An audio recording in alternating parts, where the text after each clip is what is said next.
So this is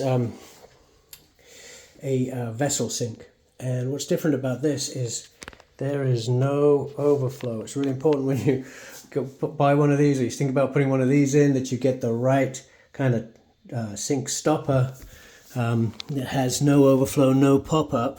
If you tried putting a pop-up drain on here, it has overflow capability, and with no overflow, you're going to have a leak. Still, looks nice, I think.